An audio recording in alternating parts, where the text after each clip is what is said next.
With every breath I take all of my days, I will glorify your name. Parents, welcome to another episode of The Journey, a podcast intended to educate, equip, and entertain you as we talk about important issues facing our families. PCA is a Christ-centered, biblically based, and family-focused community of committed believers doing life together. We hope the information you hear on this podcast informs and inspires you to be a better parent. Welcome to The Journey. Hey parents, welcome back to The Journey. This is Dan Panetti. I'm up here at the North Campus with Kristen Dysart. Kristen, welcome. Thank you. Yes. Thank you so much. And I wanted to have a conversation with you about just some things that are happening in the world, in the culture, and you pay attention to these things because part of your job is like preparing kids for the next phase, for the next chapter. For a lot of our students, that's college. Right. For some of our students, it might be something else, something different. In fact, just did some capstones That's with some exactly students, right. and some of those students are doing some things that are a little bit non-traditional. And there's a big push. There's a number of books that are being published about what the college environment looks like today. And really, I mean, best word I can say is kind of like it's a dumpster fire. And it's a very, very expensive dumpster fire. And so I know that kind of traditionally, we're sitting in your office, and if people could see, there's all these kind of college banners around, right? And the whole idea of, I went to the University of whatever, and so obviously my kids and my grandkids, my great-grandkids will go to the University of whatever, right? And we'll all root for the, football team and things like that.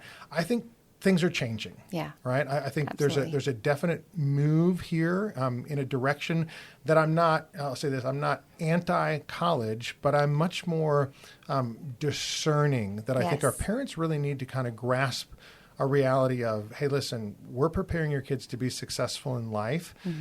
And college, right, preparing them to be successful at college, right, looks differently than it really ever did before. Yes. We can't expect college to, in a sense, reinforce the values that we're teaching our kids. In fact, a lot of the times they're actually pushing them away from. And a couple studies that recently came out, in fact, you sent me an article from Christianity Today that talked about how this is such an important time in a young person's life. And as Christian parents, we really need to kind of reevaluate, right? Are we doing a good enough job to prepare our kids to walk onto these college campuses and really to thrive in their faith? A couple studies that did come out, they talked to young people in terms of what they think about the value of college. And for the first time, the survey found 56% of Americans no longer believe a 4-year college degree is worth it, right? So more than half the people, right, think that's not worth the price that they're charging. But then they said young Americans, age 18 to 34, they're more than 60%, right? And so the people who are supposed to be going into these things are looking at it saying, I don't think that's worth it. I don't think it's worth $80,000 a year to go and just have the college experience. And so I want to talk to you not just about kind of college prep, but about life prep. Yes. And I wanted to make sure that all of our parents, so if there's a pre-K 3 parent who's listening and saying, Dan and Kristen, I've got a 3-year-old. Yeah. Right. How does it apply? Do I turn this off now, right, and come back in 10 years? And I think the answer is no. Right. I think you listen now for your 3-year-old, because the things that you're doing now for the 3-year-old, for the 5-year-old, for the 7-year-old really are the things that are super, super important for them to be successful in life.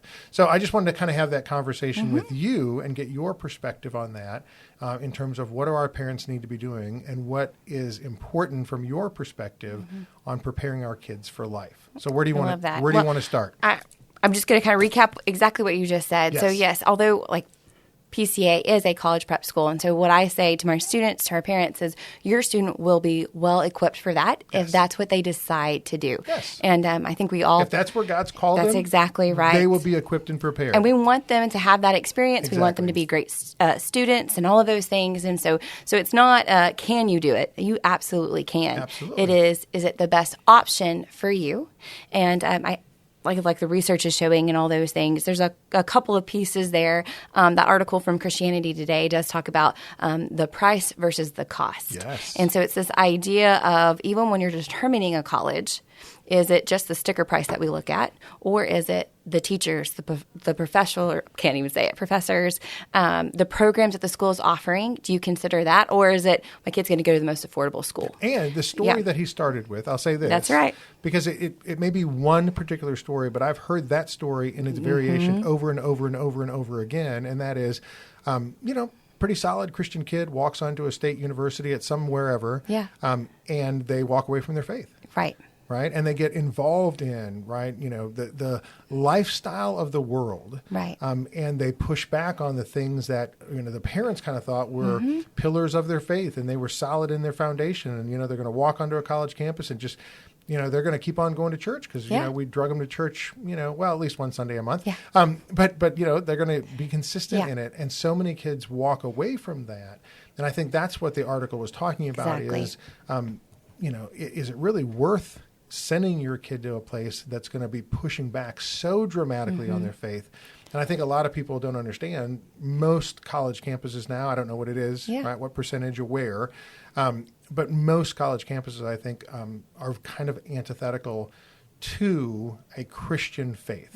And then there's some, and we could give example after example after example, that really are fostering ideals and lifestyles that are anti-Christian. Right. That are really pushing gender and sexuality, right? All the pronouns is very apparent. Pronouns very different, right? Yes. In fact, one of the universities that just won a major college championship, when the coach was asked about trans athletes, right? Her statement was, "Oh yeah, I would definitely allow trans." And so, things to be aware of. Things to be aware of, right? That if your son or daughter is looking forward to the future of what's that going to look like, they need to know that the environment that is being, promoted out there, right, and fostered, right, is going to run counter to those particular biblical norms that we know that are true, right?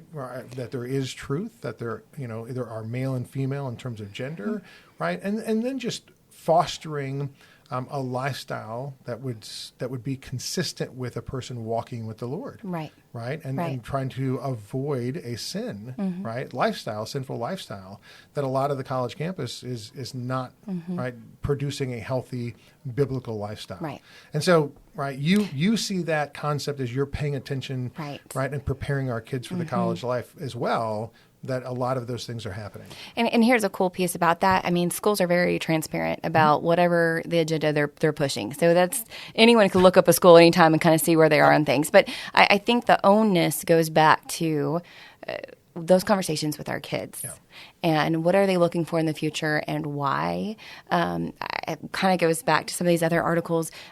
We're seeing that there's great jobs and great careers out there that aren't tied to a college degree. Right. In fact, if you looked in the workforce and you found out what people majored in and that what they got their degree in and what they're actually working in are often different areas. Yes. And so I just think there's an awareness that needs to be made. Of course, we do a lot of guidance and counseling for colleges. And so I'm definitely not anti-college, but I would want our kids and parents and families just to be very mindful of we don't just do things because that's what you're supposed to do. I think that we can be much more intentional in what's the best fit for our students. And goes back to your point, it even starts when they're little and how we're raising them up. We use the phrase here that, like life prep is college prep, right? Because how we live our life is going to prepare us for the future. And all those things fall under this idea of stewardship. Right. So we're stewarding opportunities well. We're preparing for whatever that might be. Our kids have some amazing opportunities. You alluded to capstones today. And yes, a lot of our seniors were celebrating where they're going, what they hope to do. But I also love the boldness of our seniors who are like, actually, I'm planning to take a gap year. I'm planning to take a pause and look into this and maybe look into something that would be a little bit more entrepreneurial. I think there's a boldness to that. I think there's a need to that. And so we want to also foster those opportunities as well. Yeah.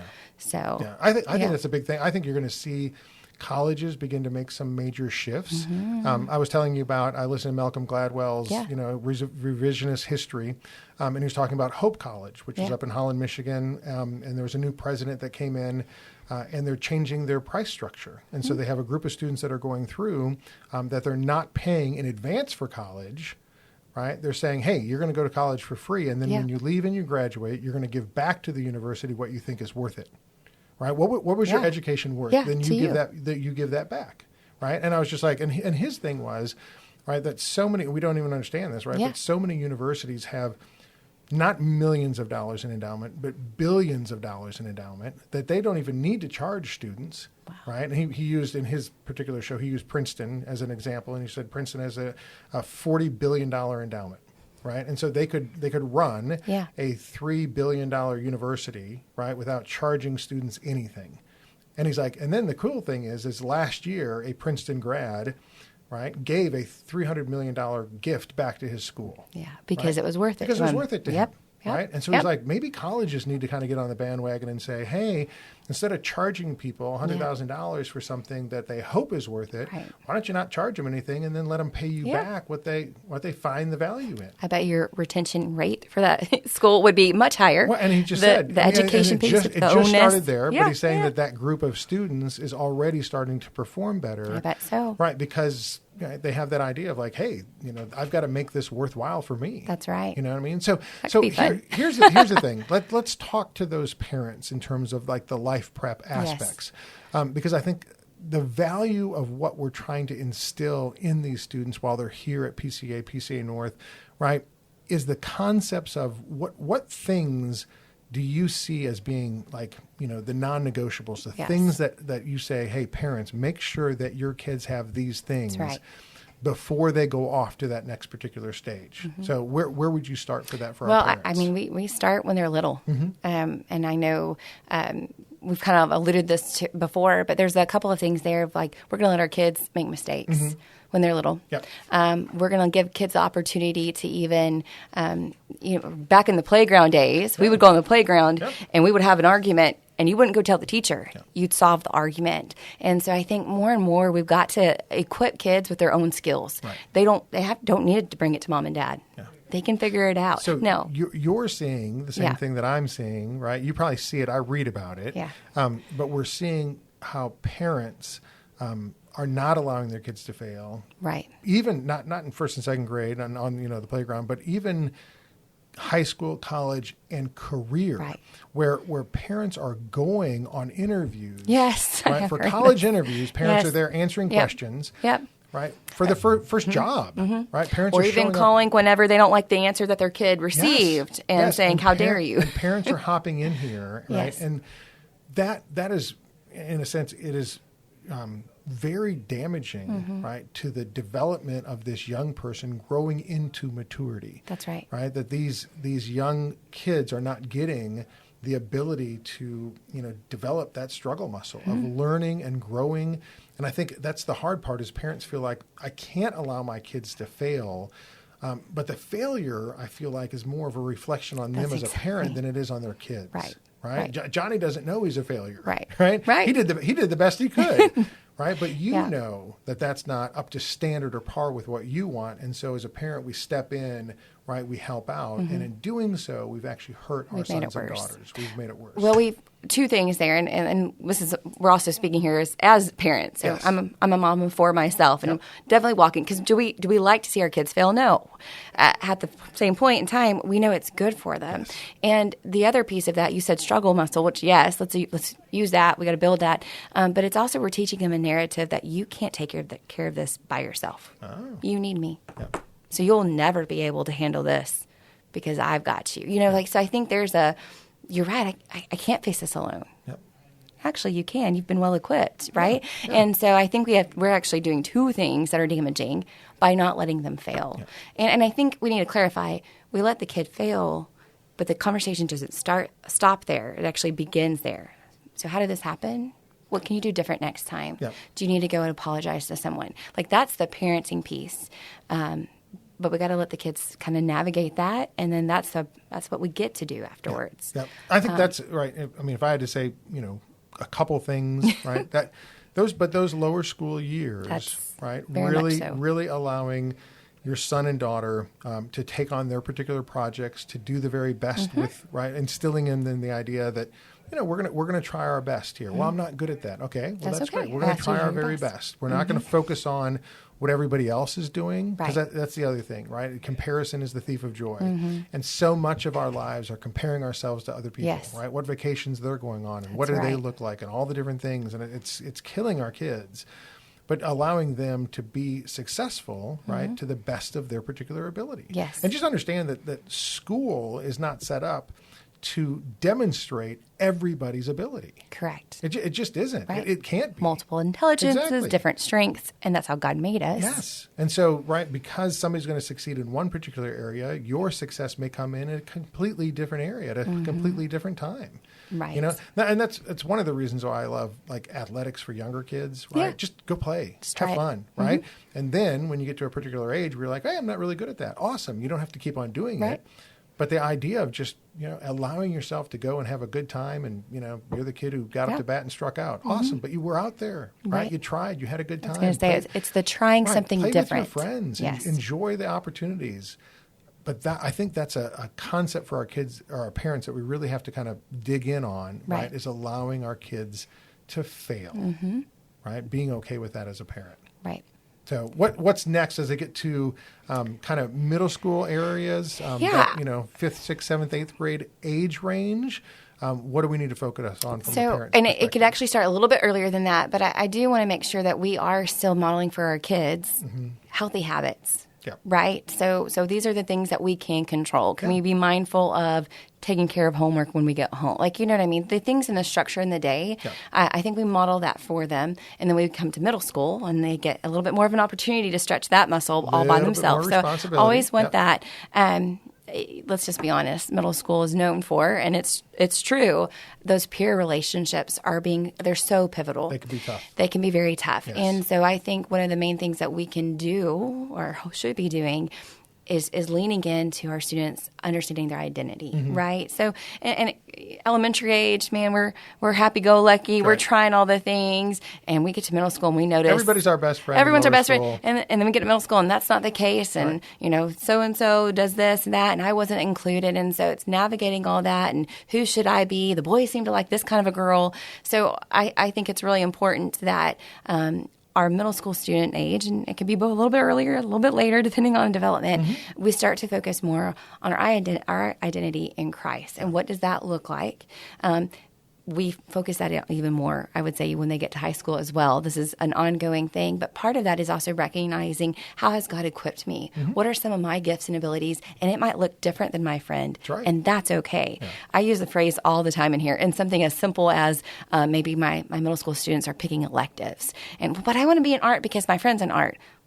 We don't pick schedules based on our friends. We're going to run our own race. People pick colleges based on the person that they're dating. you know, and I'm that's- always like, what in the world? Please don't. Yes, Please don't do that. So it starts Yeah, at that younger age. it does. though. Like I want to fit into Yeah. the narrative of right. This is what my friends are doing, right? But it's like, is that what you're? Yeah. Is that what you're equipped for? Is that That's how God right. made you? Right? Yeah, It's is that the best fit for Is you? that the best fit for you? I think, right, and I'll go back to, lower school. And one of the things I think we do a really good job of at PCA is grounding our kids in the Word. Oh, yes, We spend absolutely. so much time soaking them in the Bible so that they have an understanding that there is a God and He has a plan. And when you get to the middle school years, now it becomes the question of, what's that plan Yeah, for me? yeah. And do I believe that Right, for right. me? Like how Yeah. does that relate to Dan? Yeah. Right? And Dan's plan is going to be different than your plan. And then when you get to the high school years, now it's the idea of how do I enhance that plan and develop that plan and move forward with that plan, Yeah. that God really has equipped and prepared me for something, right? How do I move forward and actually do the work to accomplish the things that God's given me to do? But I think it goes back to, one, you've got to know the Word of God, right? And the God of the Word. Foundation. Right? And then you've got to know who you are in Christ. That's right. Right. So like, what's my relationship with Him? Right. Right. Do I say the Lord is my shepherd, or do I say the Lord is the shepherd? Right. He's got to be my shepherd. That's right. Right. And so just that identity in Christ and being, from a parenting perspective, allowing our kids to be comfortable the way that God created That's them. right.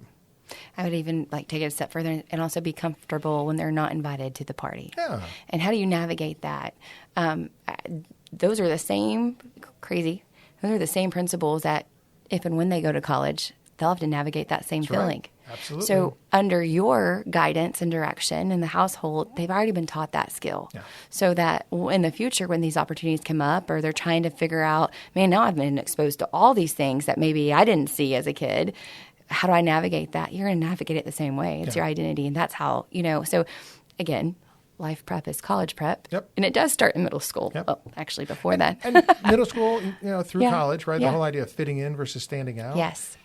Such an important, in fact, one of my, I used to do this in SLI all the time. I would show a picture, and it's a very, very famous picture. You can look it up. But there's, it's a, 1930 something picture, in Nazi Germany where everybody's, doing the Conformed, Heil Hitler salute or whatever. And yep. there's one guy standing there not doing it. Yeah. Right. And it's just one guy. That's right. And he's easy to pick out. Because he's the only one. He's the only one not doing it. Right. And I think the Yeah. reality is like, you have to be very careful Yeah. of fitting into a stream. Now, not everything, right, is the wrong thing to do. Yep. But I think if your mindset is that I want to fit in, right, you have to be very careful because, well, where is everybody going? And Yeah. what is everybody doing? And then you mentioned, right, everybody's taking this particular class, so I just want to fit in. Yeah. That doesn't mean it's a bad class. No, not at all. But it might not be the best class for me. For that one. Right. Right? It Absolutely. might not be the best position for me. And I might miss out on an opportunity for me to do something where I say, well, all my friends are doing this, but you know what? I think God's got me Yeah. for something over Right. here. Right? Well, and even to that, I would even say, even though awareness as early as middle school of the things you enjoy, again, that's going to translate to could be a college, it could be a major, it could be a career, it could be a different program right outside of school. Yeah. So, we've got a student, like my example, I got to do art because everybody, but they really love robotics. Yeah. Well, why don't you enjoy your passions? Yeah. So there's no rule against that. And so just being mindful of that. And I think those, again, are some fun conversations we get to have at home with our kids of, man, what do you really like? Yeah. Wow. Which goes back to the conversation we were having about Hope College. Yeah. Because the guy who came in, who's the new president, went and asked a bunch of students, right, what are you studying and what are you wanting to do? Yeah. And he said a lot of them had this constant narrative that said, this is what I'm passionate about and this is what I'd love to do, but Yeah. I can't Yeah. because when I graduate from here, I'm going to have a bunch of debt. So I've got to go get a job. I got to go do business. I got to go make a bunch of money. And his thing was, oh my goodness, like we're actually the hurdle in the way for them to do what God has called for them to do Yeah. because we're strapping them down with all this debt. Yeah. And I think that's the concept is if you can help your children understand God's called you to something and I want you to pursue the passion Right. and I want you to trust God will be your provider. Yeah. But we have to give them the opportunity, right, for God to be their provider. And if they're strapped down with a couple $100,000 of debt when they graduate from college, Yeah. it's a hard thing to do, right? You have to, at the end of the day, make ends meet. And so a lot of our kids are kind of, faced with that position of saying, well, how am I going to do that? And I think college right now isn't helping our kids make those decisions, and we have to. Right? Yeah. We have to help our students say, Yeah. maybe you need to think about something that right now is non-traditional. Yeah. 10 years from now, it might be what everybody's doing. Could be. Right? But you threw out, gap year program. Yeah. Right? Different things like that. Internships, Yeah. right? Apprenticeships are coming back. Trade schools, right? Yes. Those whole things where you're going, wait a second. Is that something that I can look into? And Yeah. I think the answer is yes. You Yeah. can look into those things. You can ask those questions, right? The gap year programs that we've encouraged kids to go to, a lot of them are very Christian, biblically based, and they are incredible programs for Yeah. students. The best way I've heard gap years is described, and again, different. You can do a religious based, all the different things, but our students have done nothing but school their whole lives, and they're graduating, and they've never processed who they are, Yeah. what they want to do. Yeah. And so a lot of times these programs are a great pause. It's not the end of their education. It's a pause to determine what would be the best next steps. Now, again, is that for everybody? No, that's what we're trying to say. There's a lot of different But avenues. honestly, it's what Yeah. college, right, used to be. It used to be that More time of a discovery. right? That discovery and exploratory concept, right, where you would take classes from across a lot of just general disciplines, and you would wrestle with the great ideas. Yeah. And you would think, okay, what do I want to do in life, all right? And now college isn't that anymore for a lot of kids Right. and their experience as they're going through it, right? That's not what they're getting while they're in college. Unfortunately, a lot of them are being indoctrinated, right, with ideals that are very different than what they've learned in the first 18 years of their life. And I think those are all things to be very mindful of, again, as if we're kind of transitioning, talking about upper school, Right. preparing for college, Yes. is we got to know that about the colleges and the programs and the universities that we're looking into. Yes. Because I do think there are schools out there there's schools out there who will not even let you select a major your freshman year, because they know you're probably going to change it anyway. Yeah. And you've got great liberal arts school. That's going to give you a wonderful foundation. But you got to know these things. Again, it kind of goes back to our very first point. We're not just preparing our kids and they're going to go to the same school that we went to because that's where we went. Right. The things you're thinking of, it probably doesn't look the exact same way you remember it when you were there, your grandparents were there. So we have to be more intentional in what do these schools have to offer? What's going to be the best fit for my kid? And is it the best fit? Yeah. You have to think through all those things. Yeah. There's something to be said for our parents here who have invested so much in Kingdom education. We don't just let them turn 18 and graduate and say, good luck. Right. And part of that is you've equipped them to make it this far. What does it look like to equip them in the next step? Well, it's being intentional. Yeah. It's the conversations. And so we do parent meetings, we started in 8th grade, but we do a parent meeting every year. And yes, we talk about colleges quite a bit because we are a college prep. And I want them, again, all my kids to be well equipped if that's the next step for them. Right. But a lot of our conversations is, hey, parents, have conversations. Look at what are your kids passionate about? It's not just how might that translate into a college? How might that translate into a vocation? That's right. Okay, cool. What does that look like?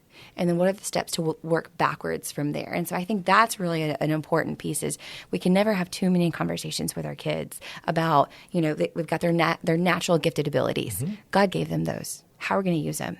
They have passions. Now, granted, most passions are shaped by experiences, right? So they may want to be a teacher because they've been around a bunch of teachers. So we got to take that into consideration. And then some of them do have a very strong feeling of, man, this is what I feel like I'm called to do. And a lot of them don't. And that's okay too. So I think it's actually being aware of those things, and then also being patient with them in the process. I can't tell you how many times we may have parents who are like, I wish they would just decide. Well, you know what? When they've been told what to do for 18 years and then given a free choice, you don't wonder that they're a little bit cautious and trying to figure it out. So I think those are some patience in those conversations as well. And I think we have to remember this as parents is we don't want to put our kids in a situation where their choices, they feel like they have to make things, otherwise they're letting us down. Right. Right. Like, I want to go to the university of whatever because that's where my parents want me to go. Yeah. And I think parents, we have to own that reality. Yeah.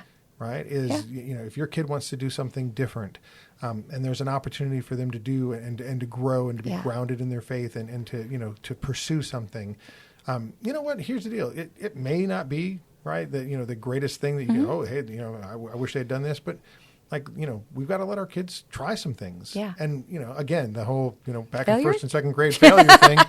Well, but I mean, can you imagine being 18 or 19? I mean, a quarter of kids who walk onto a college campus transfer. Yeah. Right? So 25% of the kids who walk onto whatever college, right, they aren't there the next year anyway. Yeah. Right? And so, there's a lot of kids that are trying things. It's like, oh, that doesn't work. And I think the more conversations you can have with your son and daughter to find the best fit for them, to find the right place for them to be, not to pursue your dreams and your gifts and your abilities and where you went, but to pursue their gifts and abilities. And so that's why, the Proverbs 22:6 verse, right, where it says, train up a child in the way that they should go, right, is always a constant reminder to me that my sons, right, and my daughter, because we have 3 boys and a girl. 3 boys and a girl. Just a little different order than yours, right? But those 3 boys and our daughter, right, it's like, well, each one of them is different, right? Which, this. Oh, I know. I would almost expect them to do very different things. Yeah, and sometimes you're like, are they really part of the same family? Because they're vastly different from each other. And so if they went to vastly different schools and pursued vastly different careers and had vastly different, right, you'd be like, yeah, because my kids are vastly different. They have the same parents. That's right. And we're raised in the same home, but God created each one of them unique. That's right. And so how do I steward that as a parent to make sure that I'm training them in the way that they should go, not the way that I want them to go, but the way that God has created and crafted for them to go. In fact, somebody used in the capstone, they were talking about Ephesians 2:10, right, where God's workmanship, right, created in Christ Jesus, right, and He's got work prepared ahead for us to do. And so our job as parents is to equip the kids for the work that God has for them, right? And the great thing is partnering with a Christian school that comes alongside, right, and integrates God's word into that preparation and training so that we can send our kids out into the world, and whether they go to a Christian college, a secular college, a gap year, straight to the workforce, right, straight to the workforce, whatever it is, right, we've prepared and trained them to thrive and succeed in that next stage of life. And that's where I love, right, the idea. I can't remember when I heard about, there's college prep schools. And I'm like, college prep, what does that mean? Yeah. Right? Are you preparing College a kid prep to is get life into a prep. college or Yeah. to survive and thrive at a college? Right. And I think PCA is really more of a life prep school, right? Whatever the next chapters of life, right. and not just the next chapter, but the next one and the next one The big picture. and the next one, right? To be successful, right, Yeah. in life. And I think Absolutely. that's such an important thing. So just any last thoughts or words for parents in terms of like things that they really need to ground their kids in terms of preparation for that next stage? Yeah, absolutely. So, we've kind of hit it multiple times, right? Like, I was just going to say this. It is more on the college side of things when we're talking about holistic admissions, the head and the heart, academics, and who you are as a person. I would kind of say the same thing for anything that they're going into. Okay. Do I think academics are important? Yes, for the discipline of it. Yeah. Because PCA's model, we are a college prep school, meaning we are going to challenge you to think critically more than college, because God has given us a brilliant mind and we need to use it and steward it well. You're going to need that regardless of where you go, is to think critically, right? So it's those types of things of the headpiece. Let's use our gifts well. Yes. So yes, we take care of our schoolwork. Yes, we stretch ourselves whenever we need to. We ask questions. We do all of those things. And that starts in first grade. Which at the same time falls into the concept of don't take shortcuts. That's exactly right. Right? Don't take shortcuts. Learn the work ethic on doing the best you can do. And so much of the educational concept right now for young people is, think about It's AI. all about the A. Right? Think about AI, right? Where you can allow somebody else to do your work for you. Yeah. The president of Harvard, right, just resigned because of plagiarism scandals, right? Of allowing somebody else to do your work. And so there's so much for our kids that they've got to own their own education That's and development. exactly right. That you can't take the shortcuts that are so easy to fall into, right? Maybe back in the day was cheating, right? Yeah. Now it's artificial intelligence, That's right. Where It's hard if to you ask even the kids, catch it. Is it really even cheating? Yeah. I put the I prompt, programmed it. Yeah, I put the prompt in. I ask it. Hey, right. So that's the concept, though, that our kids are not going to learn a great work ethic to prepare them for whatever it is, if, as you said, if they're focused on just getting the grade as opposed to actually learning something. Yes, the idea we're supposed to be scholars, Yes. lifelong learners. That's what we want. So that's that headpiece, the headpiece that will help again, regardless of what they decide to pursue. The other side of that is the heart piece. Yep. So who they are as a person, their character, what they see, the relationships they build with their peers and their teachers. Those are life skills as well, right? So we write recommendation letters. It's one of my joys, actually. I love doing that piece. But that's going to translate beautifully into the workforce. We're created to be relational. Yes. And we want the consistency of you are who you say you are. And so we want that for our kids as well. Yeah. And so, again, that's where this falls nicely really into whatever categories our kids want to go on is, are we using our abilities? And then who are we as a person? The phrase is like, who are you and whose are you? Yep. Right? So, because that should look different if you're a follower of Christ, right? So those types of identity things, which we've already visited about, it's kind of funny.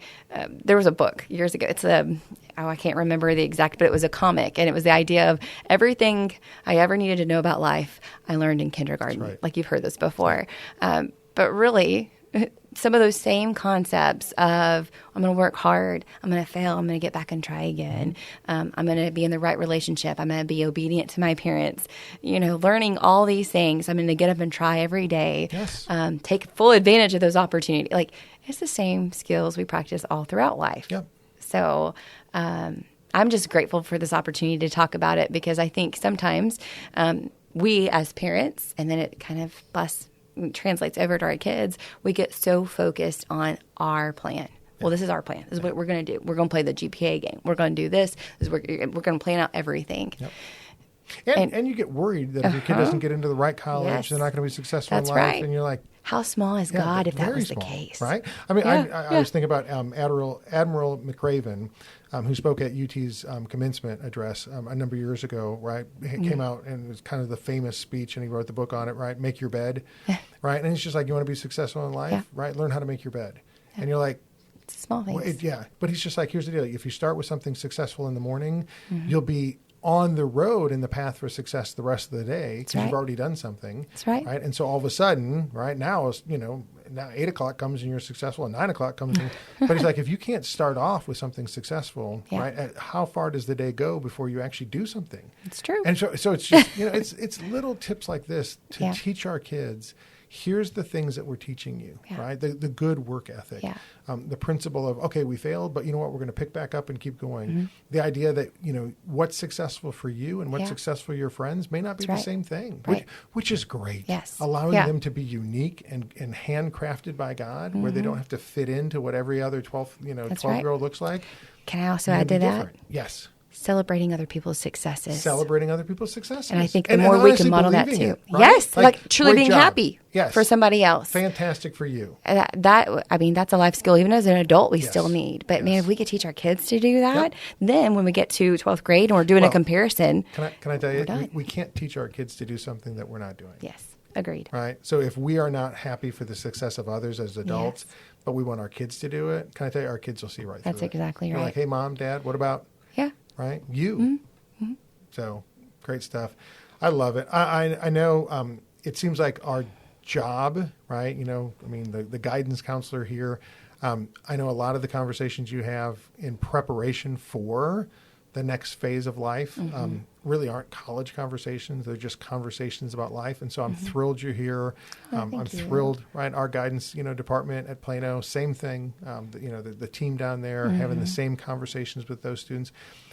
But the parents, right? I think it's the concept of the parents need to have these conversations at home. Absolutely. And they need to reinforce the things that we just mentioned, allowing their kids to fail, not being the helicopter parent who's, going in there, smoothing everything out, Yeah. making sure their kids don't fail, right? But allowing their kids to really own their own walk and their own faith is such an important, valuable skill. I agree. Love I it. agree. Kristen, thanks Dan. for the time. Thanks for the work that you do. Really appreciate the opportunity to share this with our parents. Thanks, Dan. I appreciate it. Thank you for investing the time to listen to this episode of The Journey. Please take a minute to share with friends and family who will also benefit from this valuable resource. And don't forget to rate and review this podcast on your favorite podcast app. It is truly our blessing and honor to walk with you on The Journey.